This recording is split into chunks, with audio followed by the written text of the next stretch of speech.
step from the road to the sea to the sky, and I do believe that we rely on. When I lay it on, come get to play it on, all my life to sacrifice. Hey, oh, listen what I say, oh,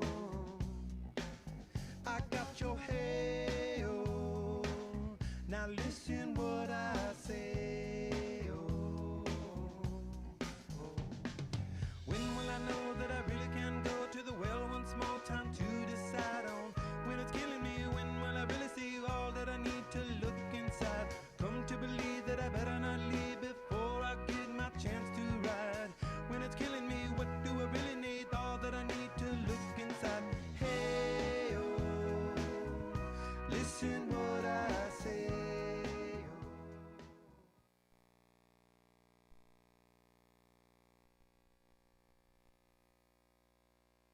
Hello, and welcome to the Fargo-Moorhead Community Theater. Thank you so much for being here tonight with us at our 5th annual 10-Minute Playwriting Festival. I'd like to take a moment to thank the 189 playwrights from around the world who submitted works to our festival. Now, please, if you would, turn off your cell phones, sit back, relax, and enjoy the 10-Minute Plays.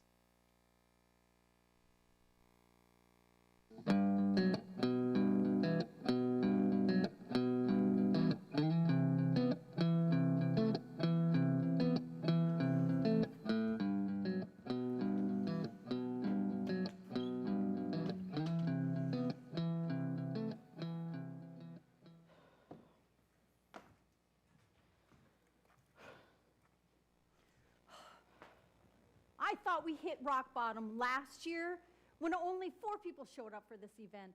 2 this year is pretty bad, eh? It could be worse. What if only one of us showed up?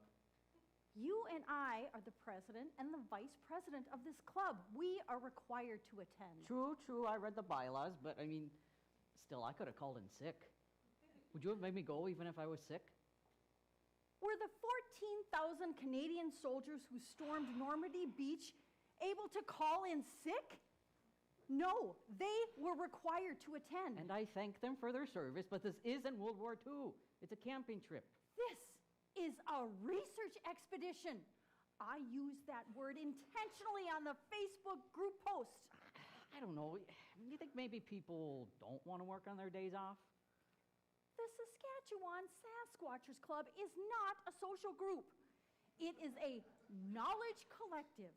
It says so right in the About section of the Facebook group. I read every word of the Facebook group page like you told me, but you know, people don't use Facebook anymore.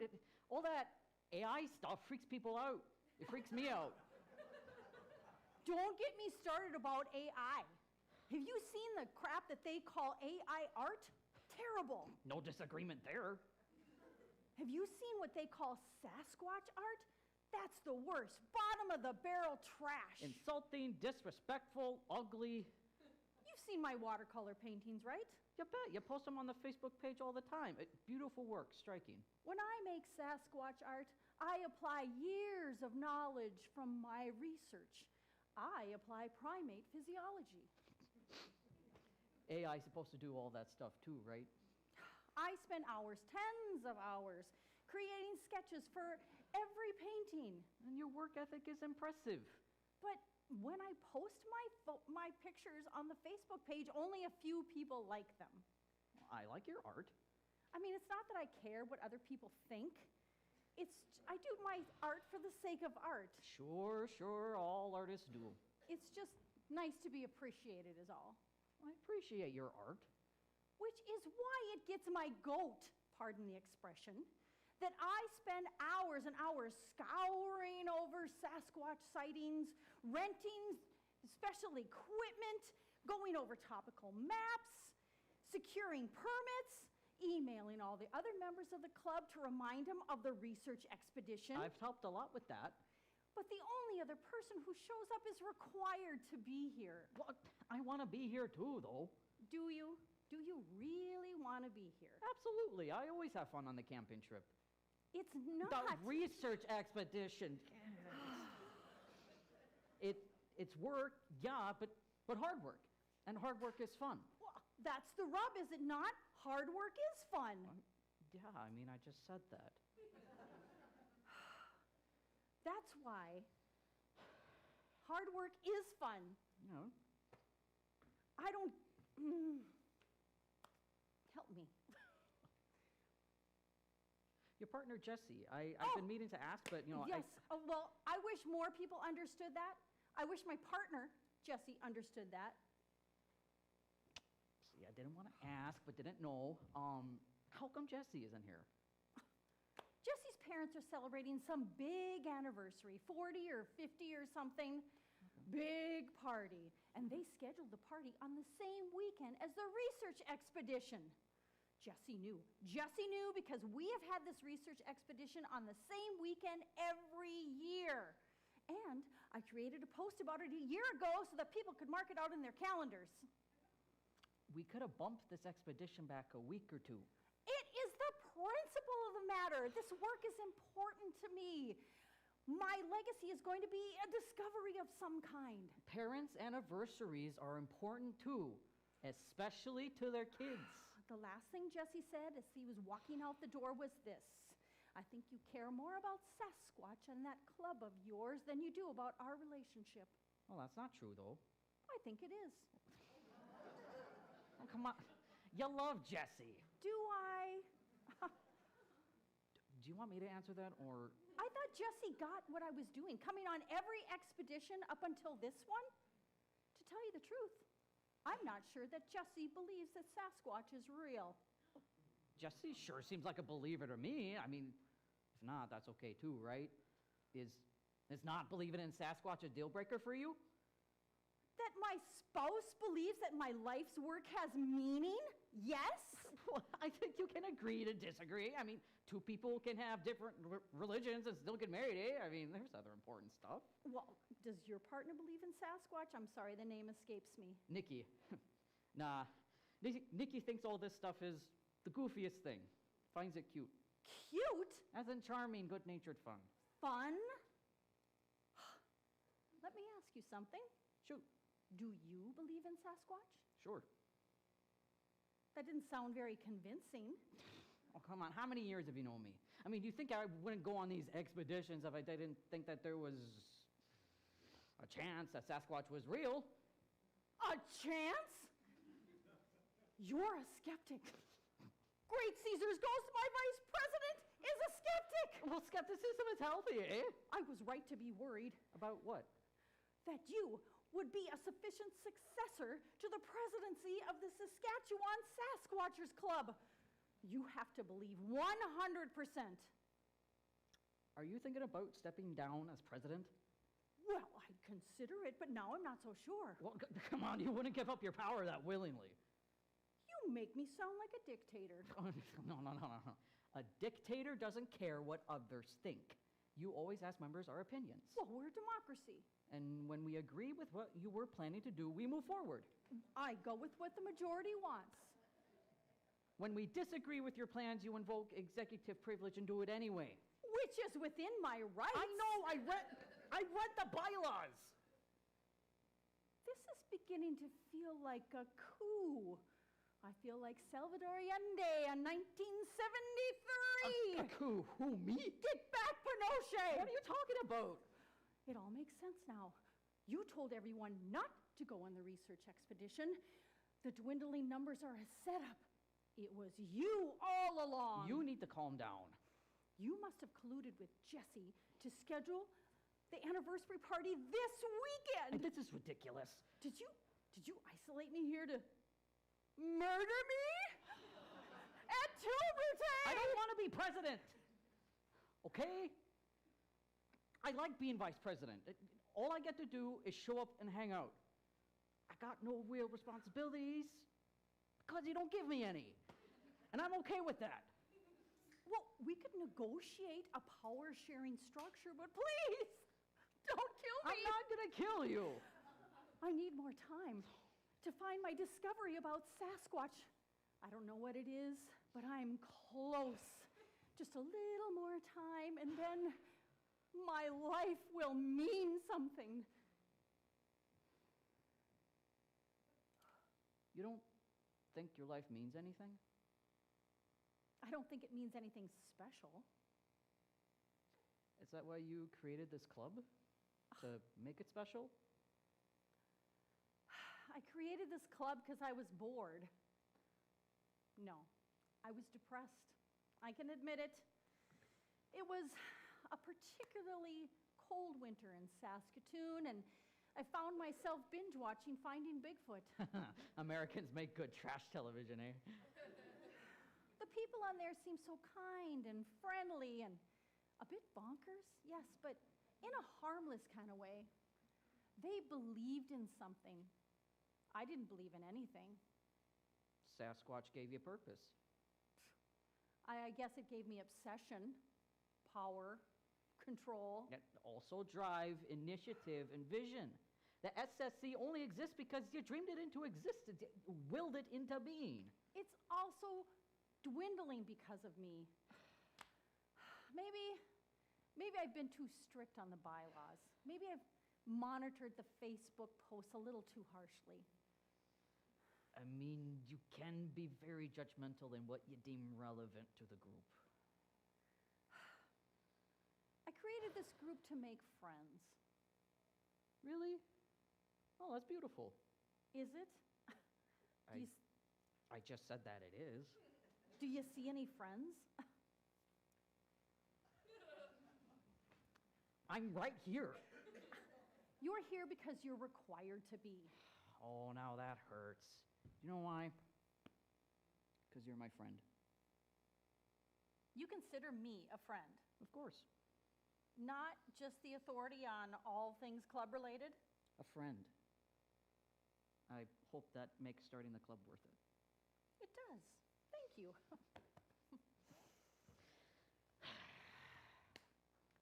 So, let me ask you. Do you believe in Sasquatch? I want to believe. Holy moly! You're a skeptic! You should be burned at the stake! Do I really sound like that? No. Well, sometimes, yeah. Hard work. It's really hard work believing, eh? Especially when people laugh at us for what we do. No. We are the true believers. Or maybe the want-to believers. Still, some proof would be nice. Well, maybe next year. Let's go home. Well, we're already here. The equipment is rented. And the Fraser River Valley is so beautiful. Look at that sky at dusk. Look at the colors. Like watercolors.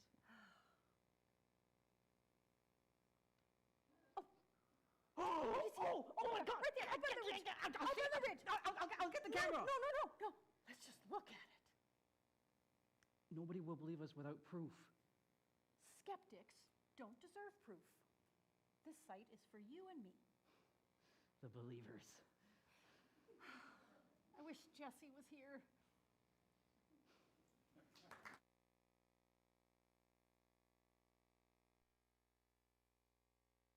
And now I try hard to make it. I just wanna make you proud.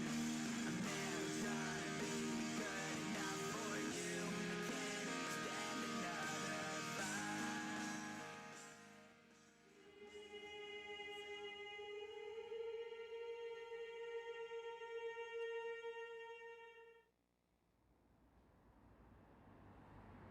I'm cold. I brought a blanket. I'm fine. Your mother said you liked the beach. This isn't the beach. The beach only happens in the summer, during the day, when the sun's out. I will write that down. Seems to challenge everything I ever thought to be true. Want to play frisbee? No. Good. I didn't bring one. It would be hard to see. That's never fun. Are we really going to do this? Do what? Sit out here until I confess how depressed I am so you can report grounds for hospitalization back to my mother? No. No what? That wasn't exactly the plan. But there is a plan? Does there have to be?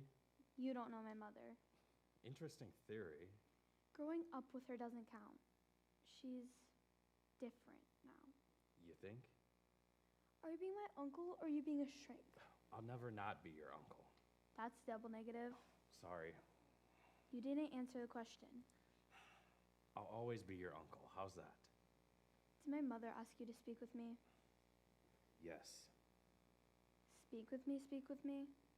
I'm confused. Like, be my shrink, speak with me? No. Save my life, speak with me? Honestly, I'm still wrestling with the whole this isn't the beach thing. I'm only wondering, because if you're on the clock, this becomes a privileged communication. So? I'm not on the clock. I'm not your therapist, but I am your uncle, and I will never not love you. Sorry for the double negative. So this isn't confidential? Only if you want it to be. Maybe.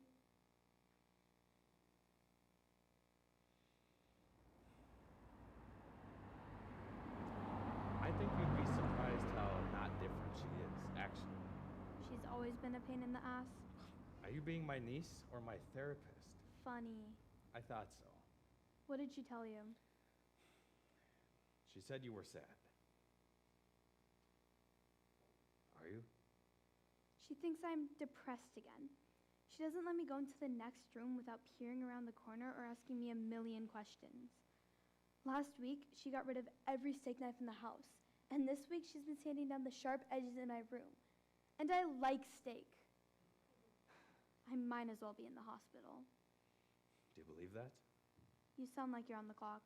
Fair. Let me rephrase it as your uncle. What's your favorite kind of steak? I hate steak. I have so much to learn. Save yourself the trouble. You will never be a trouble. Maybe some lives aren't worth saving.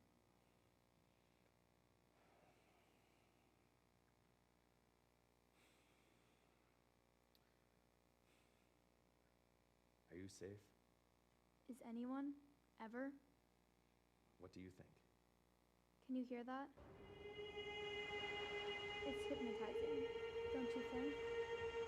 Like, it's calling. The voice of the sea is seductive, never ceasing, whispering, clamoring, murmuring, inviting the soul to wander off for a spell in the abysses of solitude, to lose itself in inward contemplation. Did you write that? Just now, Oh, impressive. I wish. I was gonna say, that might support some notion that you had an affinity for the beach. Or the ocean, at least. It's Kate Chopin, Is she new?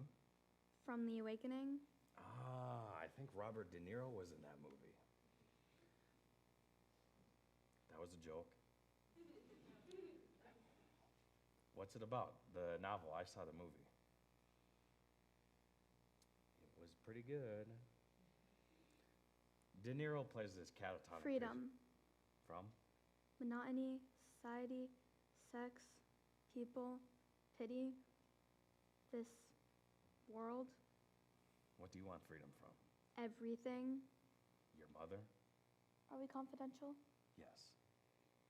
I'm not depressed. I just don't feel anything. Why is that? I don't know. You're just like her, you know. Don't say that. Why? She's a beautiful woman. She's passionate, smart, fiery, captain of her tennis team, and she's a great bridge player. What even is bridge? I don't know. Some stupid game with cards. It sounded funny in the moment. And you have her smile. How do you know? I grew up with her. Smiling's overrated. I don't agree. Everybody thinks you have to smile to be happy. It's like, if you're not smiling, you couldn't possibly be happy. What if I am happy, but I don't want anyone to know? Why wouldn't you want anyone to know that? Because it's mine, and not anybody else's. I can respect that. Well, you can report that back then. I didn't come here to report anything. No? No. I want to show you something. Madison?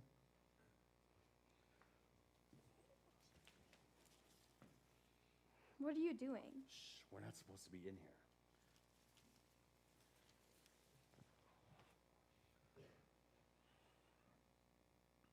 What is it? Turn that off, you'll scare it. What is it? The oldest species in the world. A sea turtle? People think the dinosaurs are gone, but you're actually looking at one. These guys have been around for millions of years, and now they're in danger. Imagine that you survive the T-Rex, but ultimately, it's the humans that get you. Not enough people see the value of every life. Tomorrow, or sometime tonight most likely, this beach will be covered. There'll be thousands of these little guys. They'll be crawling out of these holes and looking for a safe space and something to eat. Their instinct will draw them towards the brightest light. Hopefully, somewhere out there. But some will get lost, disoriented, and head out onto the street.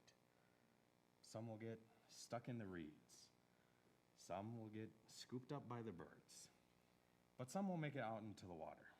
It's dangerous out there too, but it's their home. Very few of them will survive, but when they're ready, they'll come back to exactly this spot and lay thousands of eggs themselves, just like their mothers. They say you can see the mothers cry when they lay their eggs. Scientists will tell you it's something about releasing salt and sand in their eyes, but I just assume believe it's because they know that there's nothing more beautiful than life.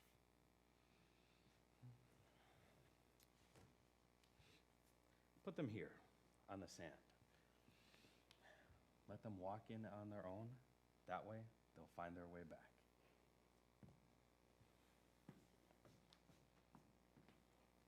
They're coming.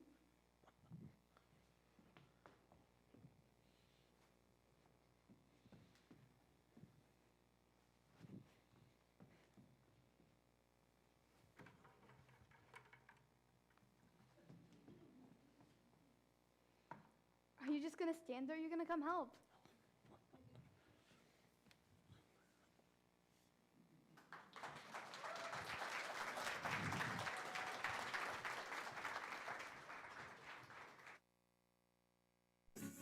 After I died and the makeup had dried, I went back to my place. No moon that night, but a heavenly light shone on my face. Still I thought it was odd, there was no sign of God just to usher me in. Then a voice from above, sugar-coated with love, said, let us begin. You got to fill out a form first, and then you I was dead for 4 minutes. I remember it perfectly. My pain faded, and I floated to a dark, quiet place. So serene. Not anything like the mangled car my body was in when it left consciousness.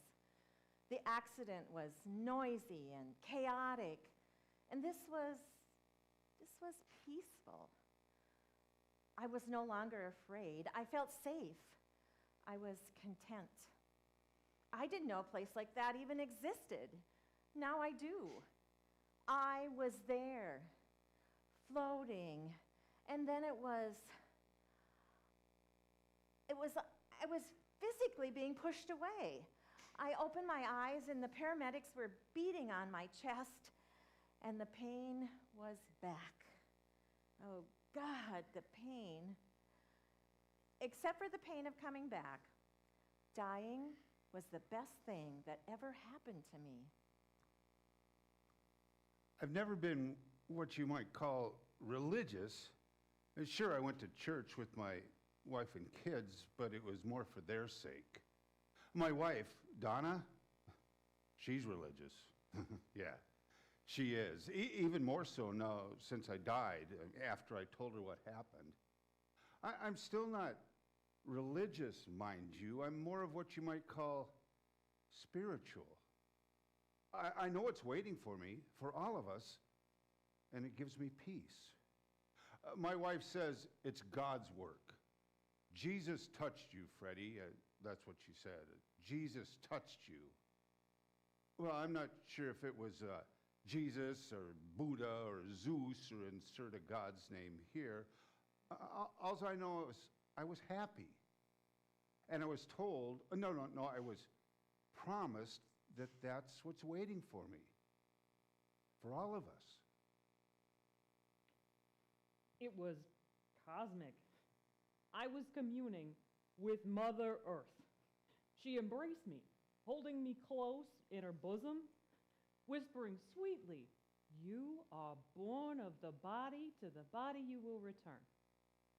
We were in a gallery surrounded by the most beautiful paintings. Each one was a scene from my life, an exquisite diorama telling my story from birth to death. We walked arm in arm until we came to a blank canvas. "Why?" I asked. "You must go back," she said. "Remember, you are of the body." 7 minutes with the goddess, and I am forever grateful. It was cosmic. Hi, I'm Sam. I've been dead 5 times.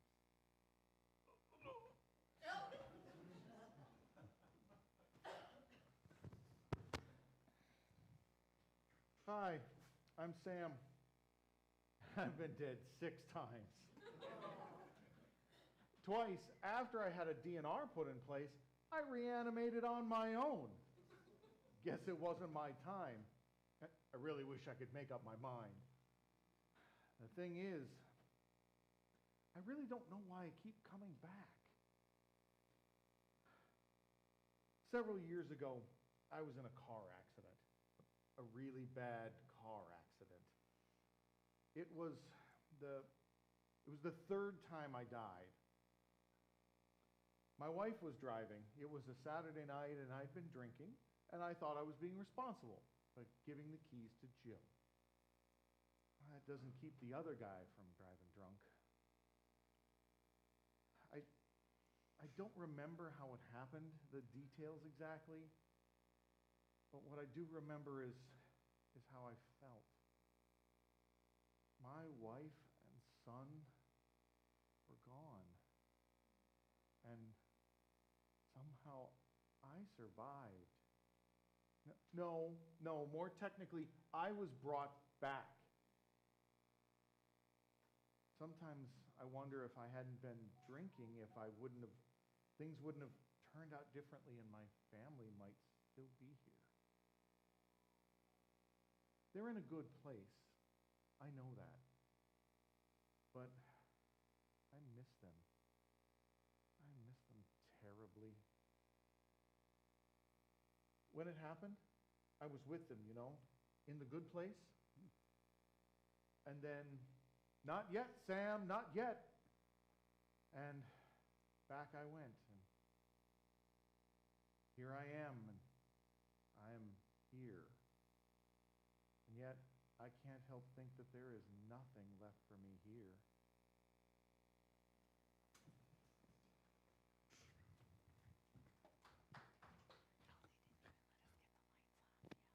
I'm sorry I'm not ready to share.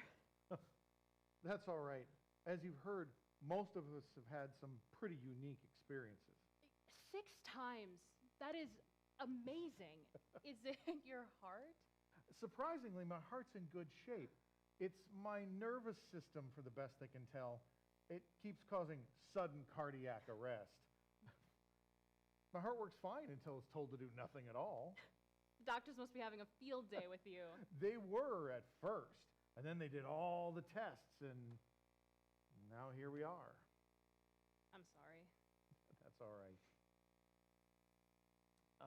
Hope you don't mind me asking a question, but you're here, but you're not ready to share. I thought my note was pretty clear that this was for us to share our experiences. Why are you doing this? Well, I didn't start this. I got an email about a month ago from a researcher from the University of Pittsburgh. He was very interested in my experiences, and so I agreed to start this group. He sent me a list of all the people in the New York City area to invite, And here we are. Pittsburgh? Yes, So we're a research project? I'm afraid so. Does that bother you? No. Well, do me a favor.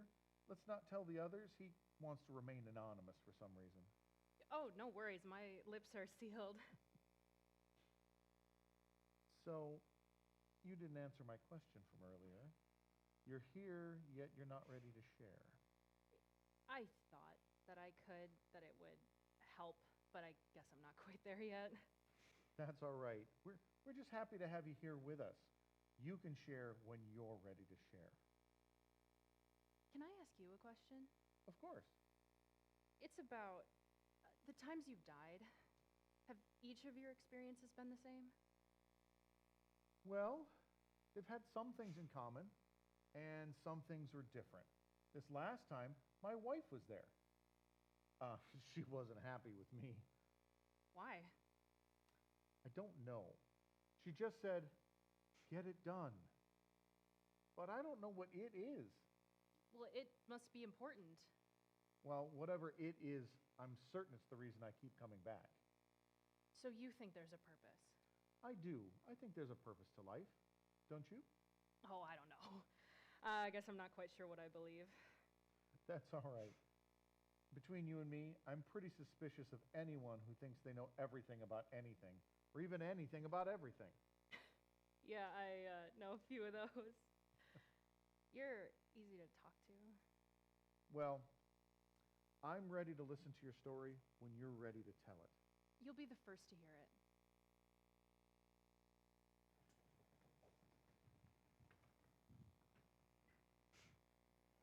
I was in the hospital for 2 weeks. I know, that doesn't sound like a long time, but it felt like a lifetime. There was so much I wanted to do. I had the need and urgency to do a few things. The first thing on my list was making up with my sister. We had a horrible fight over something stupid, as siblings do occasionally, but I don't know if it's that us getting older and more stubborn, but we haven't spoken to each other for years. And I love her. And when you love someone, they should know it. So it's off to church we go, and the next thing you know, I'm sitting in the sacristy with Father McCormick talking about the afterlife. Or at least I'm giving my version of the afterlife. Donna keeps adding that it's God's work, and the priest is just nodding. When I finish, he takes a breath, looks me in the eye, and says one thing: "Bless you, my son." That's it. I think Donna was hoping that he'd declare a miracle or tell us how special we are, but all he said was, "Bless you, my son." So, I'm blessed. Just like that, the goddess sends me back to the realm of the quick. But I remember, I am of the body. We're all of the body. Everyone and everything is connected. Your joy is my joy. Your pain is my pain. Your body and my body are made of the same stuff. We share the same humble beginnings, and we share the same ends. The goddess provides for us in the between time, the time we exist in the realm of the quick. We're all blessed by the goddess. We are of the body.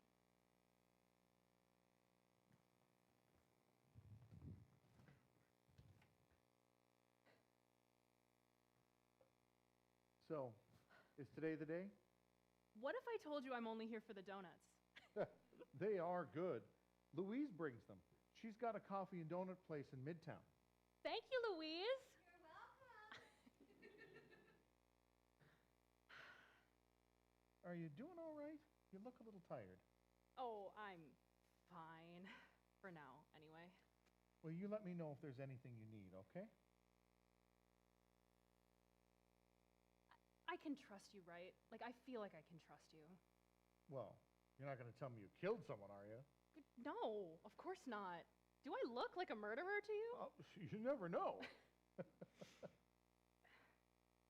The thing is, the reason that I'm here, the reason we're all here, this group, it's me.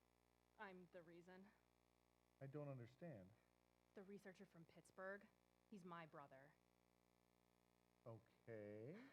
He put this together for my benefit. I didn't know, I swear, and if you hadn't told me, I never would have.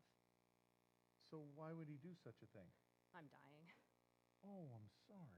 No, it's for the, it's my heart. I could go any time, but I've been told less than 2 months.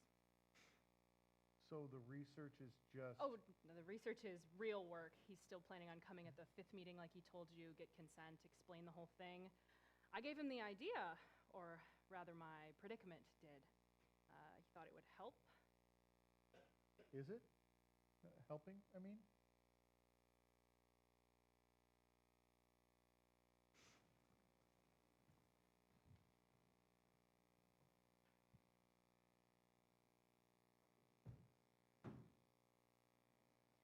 So now my sister and I talk every day. Oh, we still have times where we get on each other's nerves, but that's all it is. We accept that we are imperfect people. There's love there, and it comforts me. I still go to church, but it's not the same as it was before, you know? I mean, before I thought that there was a God, the Catholic one I know, or there wasn't. Either I'm going to heaven or a big old nothing. I mean, that's it, right? But since I died, well, geez, I'm not sure of anything. And it's kind of exciting, you know? Not sure what's waiting around the bend, but I know it's something. It ain't nothing. I must live as the goddess wishes, must do what pleases her. I know I will be in her embrace when it's time. Mother Earth sustains our physical being, so we must sustain her.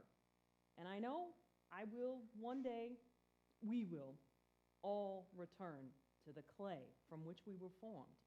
Return to the dirt that nourishes the organic. We will become food for the body.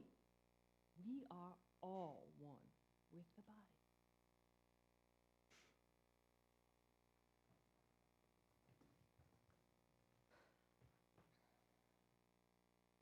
The first time I died, I saw nothing. I heard nothing. It was like a dreamless sleep. And when I woke up and learned that I'd been clinically dead for 4 minutes, I couldn't believe it. I mean, I didn't feel fine, I guess. I was still sick, but I didn't feel like I had, died. But in the days following, I grew morose and then depressed. I mean, you die and there's nothing. I wouldn't get to know the things that I wanted to know. The things that I believed we'd get a chance to witness after we die. The future of the United States. The fate and evolution of humankind. The end to a song of ice and fire. I've got a niece, my brother's daughter. She's 7 and I'm the cool aunt who lives in New York and always brings fun presents when I visit. I knew that someday I would meet someone great and would transition into being the cool mom until I died. I was given a death sentence and learned that there was no reward for early dismissal. Your stories, all of your stories have been so compelling and hopeful. Thank you, really, but I've got to be honest, I never really believed that what you were experiencing was real. Or at least not in the sense that it could apply to me. Your reality is yours alone, and mine is mine. I had no future after death until the second time I died, and Sam was there. You're on the table in the OR. Am I dead? Technically, but not for long. You're getting a new heart. I am? I didn't need it anymore. See, my nervous system is all kinds of messed up, and I got my wires crossed for the very last time.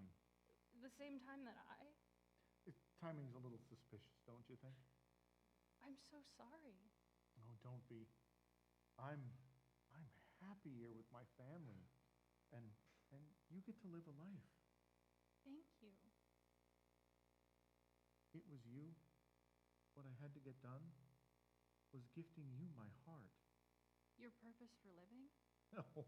No. My family is my purpose for living. You are my reason for dying. I'm gonna miss our talks. Me too. One favor? Anything. I would like an Irish wake. Get drunk and celebrate my life and my death. Done. And tell everyone I said hi.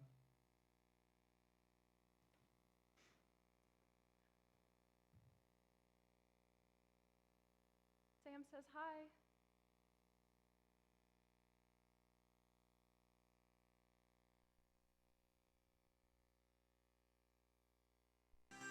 On the dark and lovely street to the bright side of the road, maybe love will once again on the bright side of the road.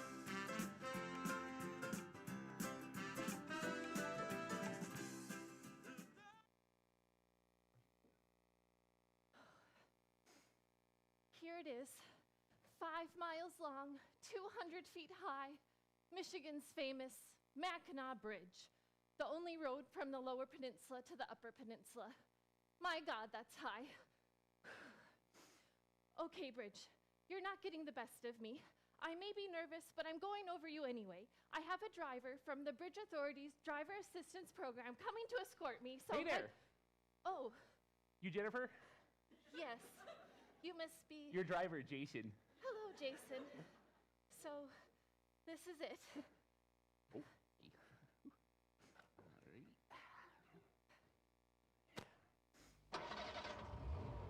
Here we go.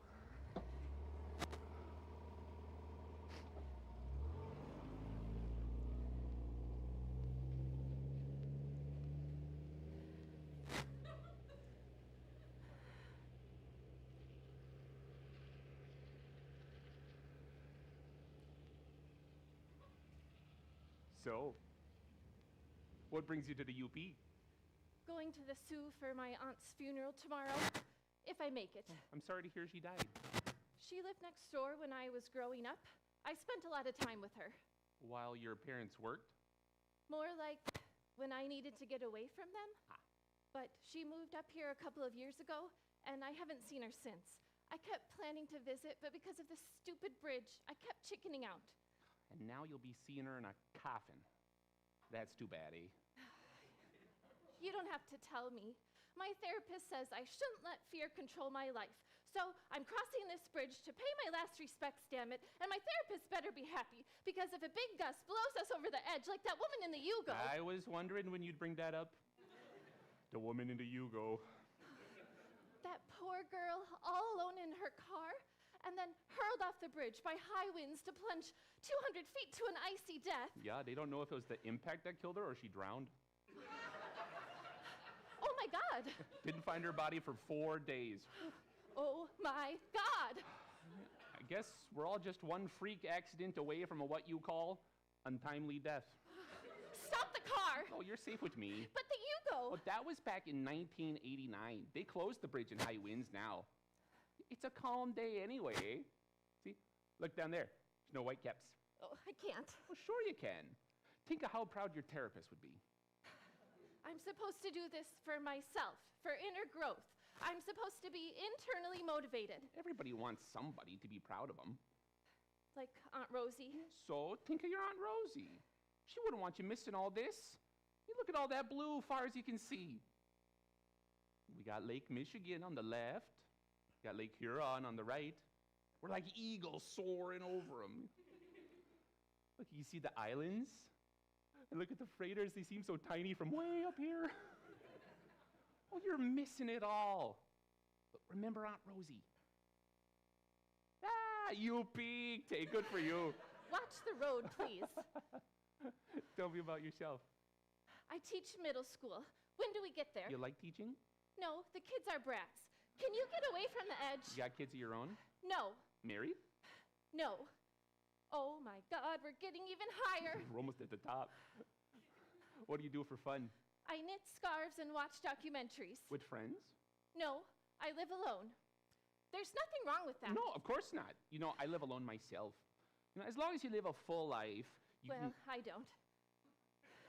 But what about the documentaries? About people I don't know. And they're the scarves.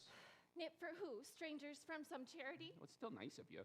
I do it to release tension. My therapist suggested it. Will you slow down? You're safe with me. We're halfway there. Just get me there. That's what I'm trying to do! I'm sorry. I shouldn't have snapped. It's okay. You're nervous.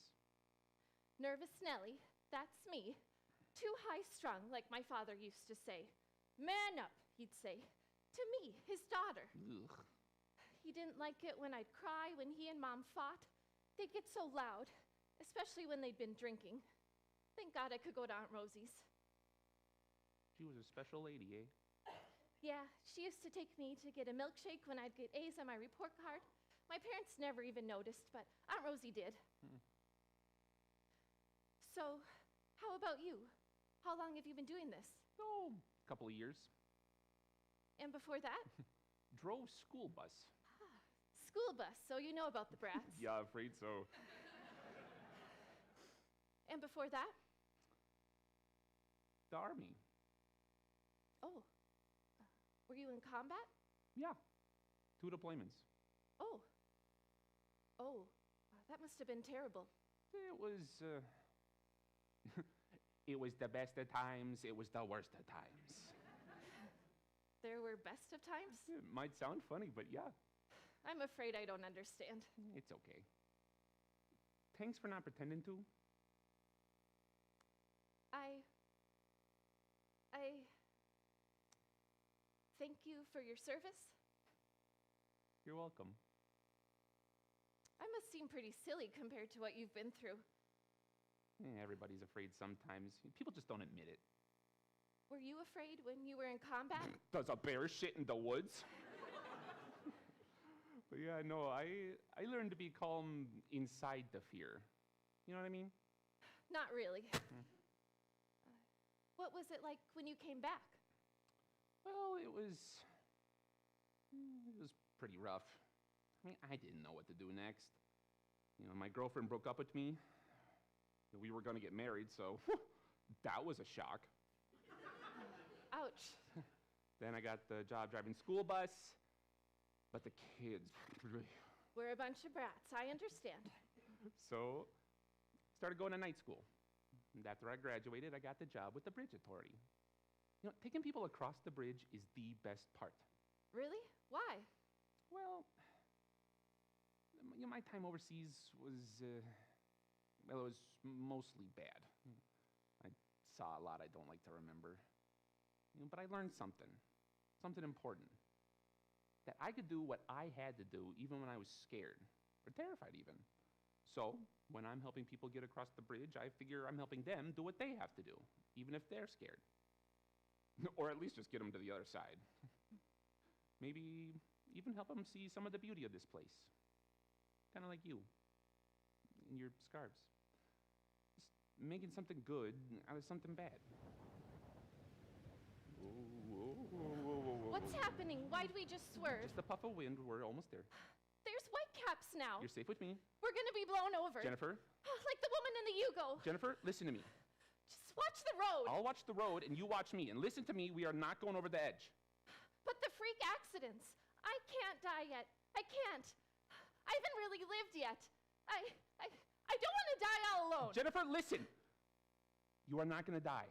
And even if a freak storm did hit us and blow us over the edge, which is not going to happen, you wouldn't go down alone. I'd go down with you. We'd go down together. Now just hang in there a little while longer. We're almost there.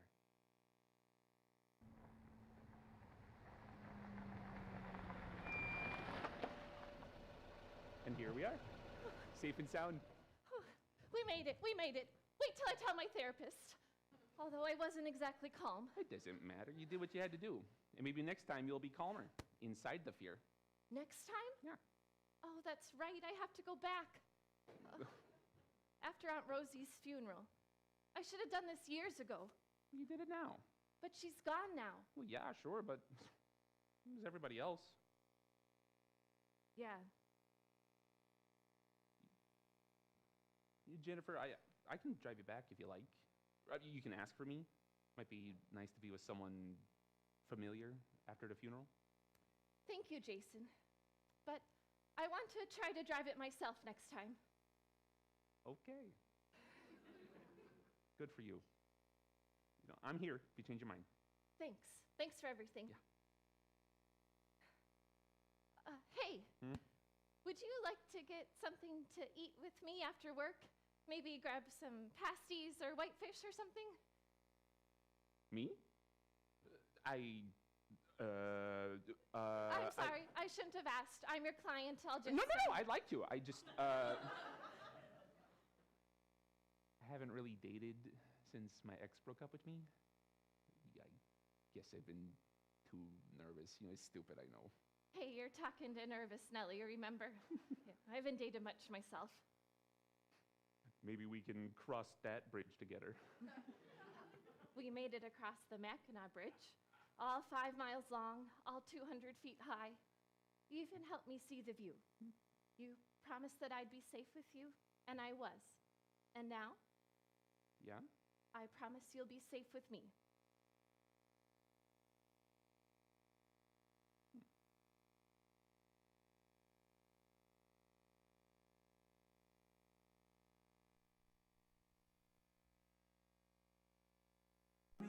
Can you take me back where we were just kids who weren't scared of getting older?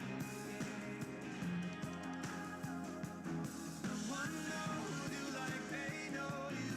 No one probably ever will. You can grow up, make new ones. The truth is nothing like old friends.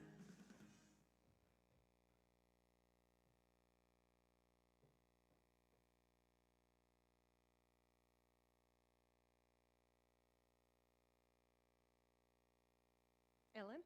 It's me, Pamela. Pamela from 3rd and 4th and part of 5th grade? Sure. We were at Grimthorpe Elementary together, right? Ellen, it's me, Pamela. Your imaginary friend, Pamela. Gosh, it's been what, 25 years? Oh, sure. My imaginary friend, Pamela. That's good. That's very funny. This is my idiot brother's idea of humor, right? Okay. Come on out, Kevin, you little weasel. Keep your voice down. It's a public library, for God's sakes. Sorry, I didn't mean to upset you. I was just over there in fiction, and I saw you, and I thought, oh my God, I wanted to catch up, say hi, but I can go if you want me to. No, wait. It really is you, isn't it? My Pamela. I recognize the scar. Yeah, from when I fell out of the Chinese elm tree in your backyard. It's really you. I haven't even thought about you since... Puberty? Right. But you're grown up. I didn't think that happened to imaginary friends. Well, I mean, everything changes, even imaginary friends and fantasies, especially fantasies. But tell me about yourself. You're a ballerina by now, I assume? Oh, well, no, I'm afraid that didn't happen. Get out of town. 2 whole years of Saturday morning ballet lessons just down the toilet? What a tragic waste. But you did marry Bradley Obermeyer, right? Oh, and you had the 12 bridesmaids, a golden carriage, hot air balloon. Ponies? No, that didn't happen either. Bradley and I sort of drifted apart after 5th grade. Oh, I thought that was a match made in heaven. Well, who did you marry? Well, no one, actually. Oh, yikes. That clock is ticking, isn't it? You must be, what, 37, 38? I'm 35, and I've still got plenty of of time left on my clock, thank you. Yeah, of course you do. And who needs family anyway when you've got all the adventures with Thunder King to keep you hopping? Thunder King, your black stallion? The one that no one else could tame. Ah, geez. No, I do not have a black stallion either. I sort of lost interest in horses somewhere along the way. Let me guess, the summer after you turned 14. How did you know? It's pretty basic Freudian stuff. But at least you got the whole detective thing going on, right? You must be world famous. What? You mean to tell me that you did not become an internationally acclaimed amateur sleuth? How many Nancy Drew books did we read?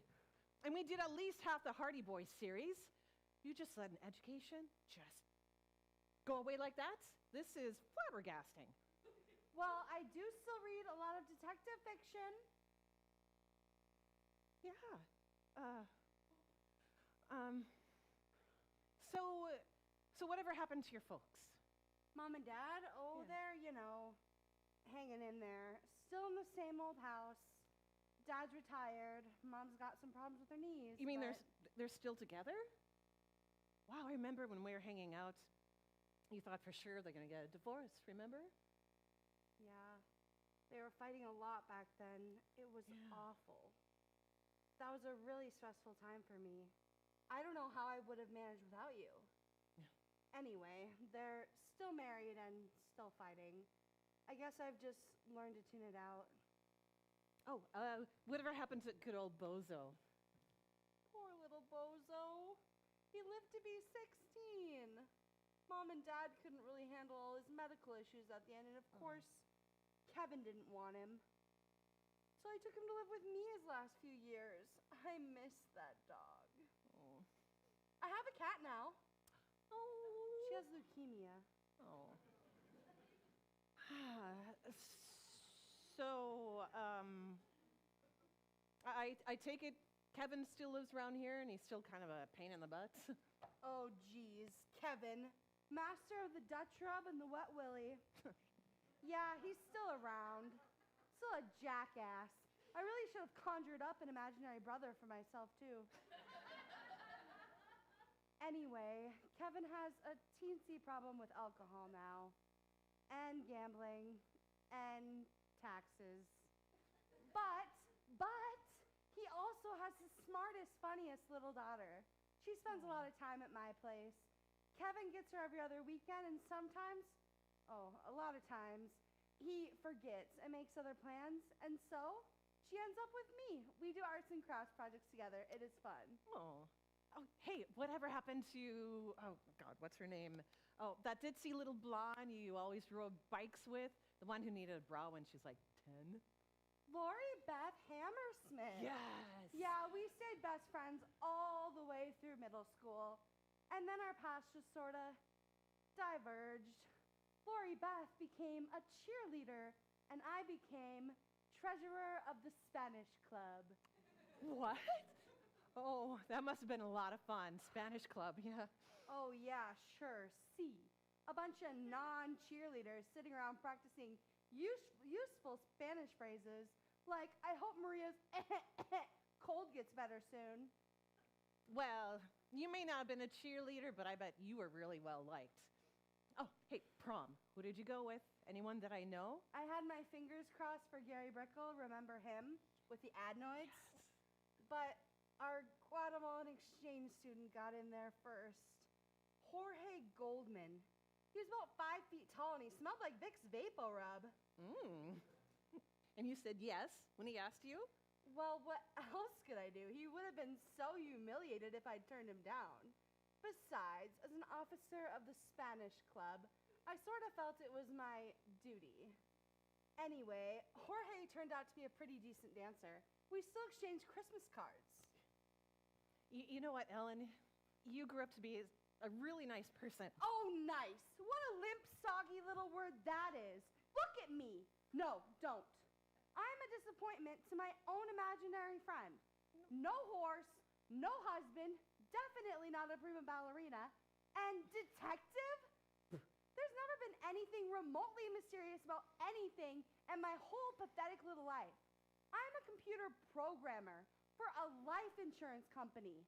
I live in a dumpy little duplex with low water pressure and no soundproofing. I buy most of my clothes at Target. My last vacation was a 3-day weekend in Silver Dollar City with my 8-year-old niece. I haven't been on an actual date in almost a year. You're right. Nice doesn't do you justice. What you are is good. Good? Oh, that's rich. If I'm so good, then what's that scar on your forehead then, huh? Oh, you know perfectly well it's when I fell out of the Chinese elm tree. And you know perfectly well that it was no fall. I just got my first ever C on a report card, and you weren't being sympathetic enough to suit me, so I took it out on you. I pushed you out of that tree. Ellen, let me remind you, I am a figment of your imagination. You didn't have to give me that scar, and you didn't have to make me keep it. You could have erased it at any time. But you chose to keep it as a reminder, as sort of a penance. So I stand by my assessment. You are a good person. Well, not good enough to ask you anything about yourself, obviously. Quarter of a century since I have seen you. Yeah. And yet this whole conversation has been about me. Let's talk about you. What are you doing with yourself now? Who did you grow up to be? Okay. All right. Okay, right there. Okay. You see that guy over there? The one that's kind of slumped over with glasses and he's kind of balding? Okay, what about him? That's my latest gig. I'm his imaginary lover. No! You! Oh, Pamela! That's awful! That's degrading! How did this happen to you? What can I do to help? Oh, I know. Come back to me. I'll take you back. You know, and it's not what you think. I enjoy Stuart's company immensely. I do. It's okay, Pamela. You can tell me. I won't judge. He makes you do things, doesn't he? Okay. Sometimes he makes me watch nature documentaries, and they bore me senseless. Oh, yeah? And what does he make you wear while you watch these nature documentaries? More or less something like this. Come on. He doesn't make you dress up in weird Eastern European lingerie. He doesn't make you wear latex things or like a dog collar with spikes. What kind of books are you reading, Ellen? The most erotic thing Stuart makes me wear is this long, flowing white nightgown with billowing sleeves and a ruffled collar. Something he saw in Masterpiece Theater. So you do sleep with him? Well, yes, I sleep with him. He's my imaginary lover. And what do you do with him besides sleep? Do some cuddling and some kissing. Stuart is an excellent kisser. And well, that's pretty much it. Look, we hang out on the couch mostly and just kind of watch movies. He tells me about his day, go for walks. He reads to me. Out loud? Yeah, why not? Stuart's a great reader, and he enjoys the sound of his voice. It's his only vanity. Look, he's a smart, kind, thoughtful person. He's just never managed to stumble onto the right flesh and blood woman. He's shy, he's pushing 40. He doesn't have much along the lines of family. He's lonely. I feel a need. Surely you of all people can understand that. Well, yes, I guess I do. Oh, of course I do. I'm sure you're very good for him, and I'm relieved to know he treats you well and you're happy in your current situation. Well, it's such a cushy gig. I mean, the guy's interested in just about everything. Did you know that there's a museum of medical quackery in town? Have you ever been to the Butterfly Sanctuary or the Bowling Hall of Fame? Stuart makes a point to do something he's never done before, at least once a week. I've seen him in here before, haven't I? Yeah, he stops by almost every Friday night, same as you. It's not a bad face, really. I know. And it grows on you, doesn't it? I mean, you can't help but not like a guy that's so darn decent. I mean, he recycles. He shovels his neighbor's snow. He always has a few dollars in his pocket in case he comes across a panhandler. And oh, he's a volunteer dog walker at the local animal shelter. He's this close to getting that cute little puppy. Oh, he just needs a little push. You make him sound like an Eagle Scout. Surely there's something wrong with him. I don't know. Let me think. Oh, the man cannot cook a meal without dirtying up every single pot and pan he owns. He leaves his wet clothes in the washer, sometimes for days. He snores. Wait, he cooks? And the man cannot carry a tune in a bucket. Doesn't stop him from trying, though. And you see how he dress? Not gonna lie, the man wears socks with sandals. Ew. Potentially fixable, though. But why is he so alone? If he's so good-hearted and so interesting, why doesn't he have any real friends? Why doesn't he at least hang out with people from work? Why don't you? Touche.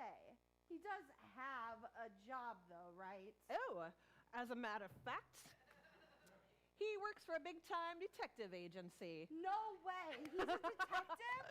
Okay, well, not exactly. He just does our books. He's an accountant. But the detective agency is his favorite client. Stuart loves a good mystery. Yeah, well, who does he read? Oh, all the Golden Age icons like Dorothy Sayre, G.K. Chesterton, Stout, you know that whole crew. But he's open to the newer ones, too. Right now, he's having a go at the latest Louise Penny. So that's why it wasn't on the shelf. I've been looking all over for it. I really want to take that one home with me this weekend. Well, you know, you could probably go over there and ask him real nice, and he'd probably read it real fast and get it to you by next weekend. Or, here's a thought. You go over there and offer him a deal. You offer to buy him a fancy overpriced latte at that cute little coffee shop down the street if he'll read you the first chapter of the book. And you guys sit together and enjoy your coffees. Oh, what do you think? I couldn't possibly. That's just brazen. Oh, Ellen. When we were 10, we jumped all the way down to the bottom of that storm sewer on a dare, and we didn't even break a sweat. And now you're too chicken to talk to a perfectly decent accountant in a public library. This is way more disappointing than the ballerina thing. He'll think I'm weird. The man has an imaginary lover. He likes weird.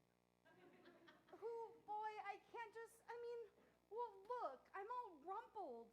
This is what I wear when everything else is in the laundry basket. I haven't washed my hair for days. You're a mess. perfect.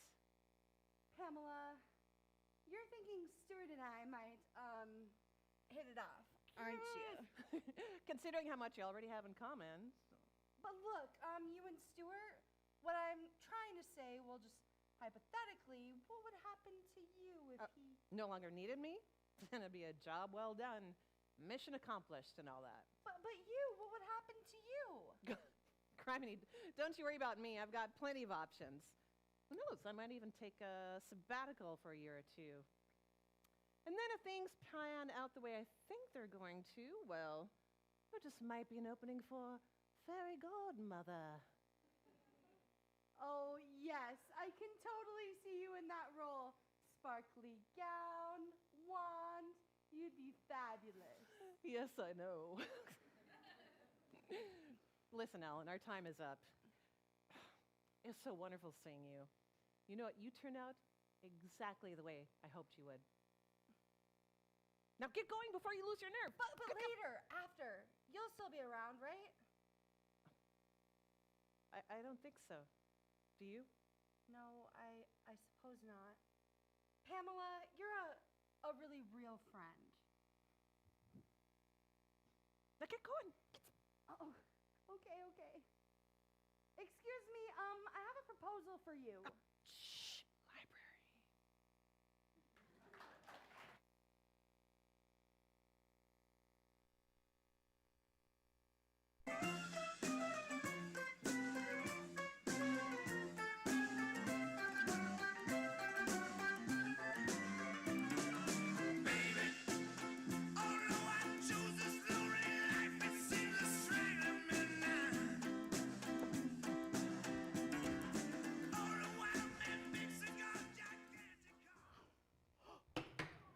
Step right up. Oh, Dr. J's magic spray. $5. Who wants a bottle of Dr. J's magic spray? Only $5.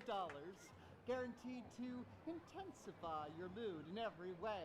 Who wants a bottle of Dr. J's? What's that? Oh, magic spray, my good man. Guaranteed to intensify your mood in every way. Only $5. Easy enough on the pocket, very intense on the nose. And how's that? Well, just take one whiff of the spray and boom! Whatever it is you're feeling, we'll know all about it. What do you mean, we'll know all about it? Well, can't hide the feeling, my man. Whatever it is, the mood, the emotion. You try to hold it in, but you can't. It all comes out. That's ridiculous. How's it work? Well, not ridiculous. I can't tell you how it works. Why's that? Because it don't work. Yeah, it do. No, it don't. Says you. Then why can't you tell us how it works? Trade secrets. Come on, man. It's a bullshit side hustle you got going on here. Kind of fun, though. Sure, it's still a bullshit hustle. Easy on the language, my man. There are children out here. All right, fine. But you got tap water in those bottles, and you're goofing on people while they're out enjoying being with one another at the carnival. Is that so? Tell you what I'm gonna do. Just for you. I'm gonna give you a free whiff. If it don't work, I'll give you $5. If it does, you give me $10. But I still throw in a second bottle of Dr. J's magic spray. Is that a deal or is that a deal? I mean, either way, you win. Yeah, right. I win. For some reason, I got the feeling by the end of this conversation, I'm gonna be out of $10. Suit yourself. Dr. J's magic spray, $5 a bottle, but only today. Let's get out of here. Wait, Connor. I want to try it. Come on, Kristen. I'm not giving this guy $5 for his magic spray. It intensifies your feelings. Yeah, right. He must think we're idiots. No, listen, we don't actually buy it. We just take the free sniff, and then when nothing happens, we've got something to laugh about the rest of the night. All right. For the joke, I'll do it. But I'm not buying anything. I don't care what anybody says. Yeah, I know, I'm not either. Step right up. Dr. J's magic spray. Express your feelings. Check it out. All right, pal. We'll, take a free whiff. Whoa. Are you sure? I'm sure. Why not? It's super strong. Are you sure you can handle it? Listen to this guy. A minute ago, he's dying to sell it to me, and now he's trying to protect me from it. Which is it, pal? You got $10? I got $10, but you said it'd be free. No, I said it was free if it didn't work. If it does, you get 2 for that 10. So, show me that Hamilton. Then you can take a free whiff. Oh, go ahead, Connor, do it. Wait. Who's gonna be the judge as to whether it works or not? Well, simple. You tell me. What do you mean, I tell you? That's just what I said. You tell me. You be the judge. You say that it don't work, and I give you $5. You say it do work, and you give me 10, and I give you 2 bottles of Dr. J's magic spray. Yeah, I got it. That's Dr. J's magic spray. Guaranteed to bring your feelings out all the way. All right, fine. But if I say it don't work, you're giving me that 5, and she's my witness. That's right. You say your feelings aren't intensified, and you win yourself an Abe Lincoln. What if he lies? That, my dear lady, is a risk I'm willing to take. I don't know. Oh, go ahead, Connor. You can't lose. You know, you're just going to say it doesn't work. You're not an idiot. This guy's not going to get $10 from you. Want to bet? Excuse me? I bet you $10 that his feelings are intensified and that he gives me that 10. You're insane.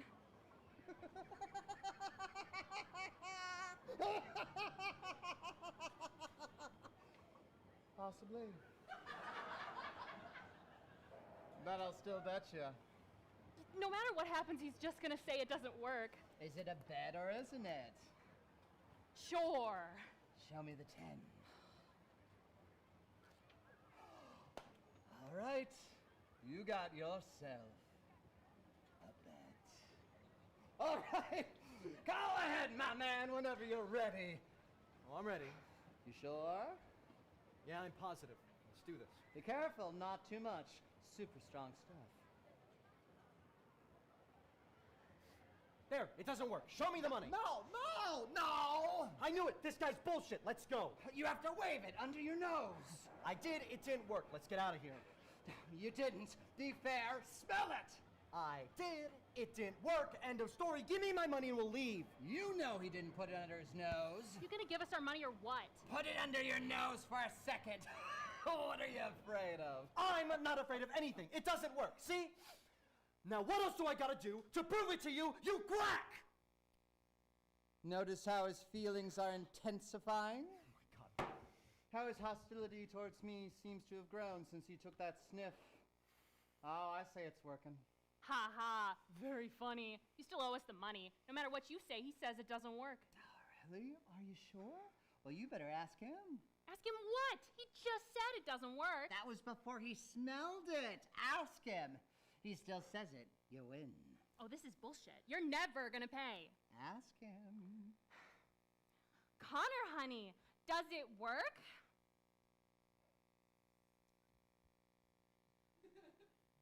Yes!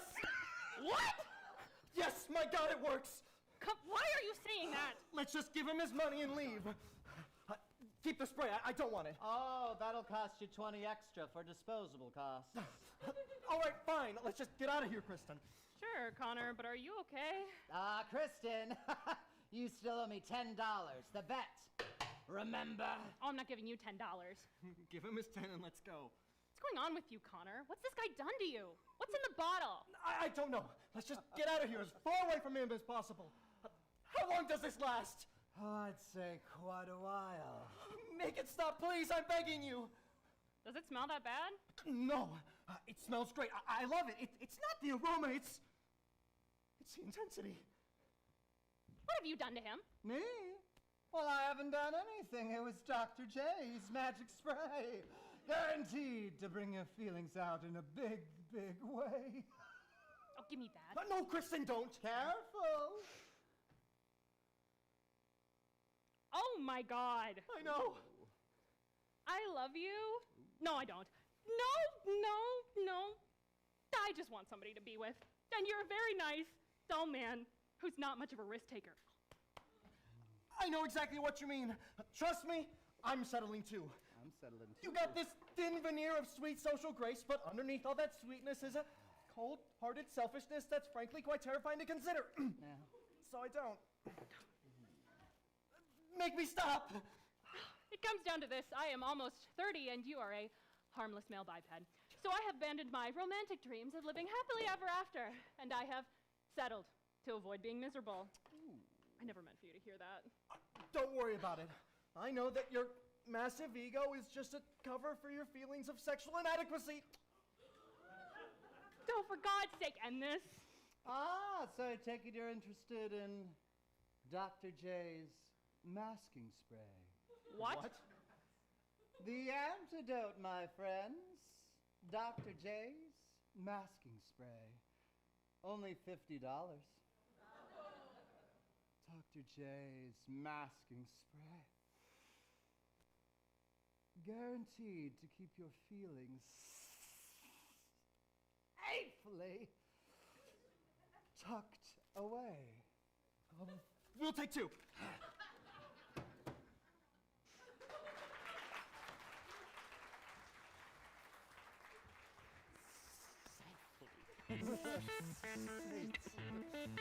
That's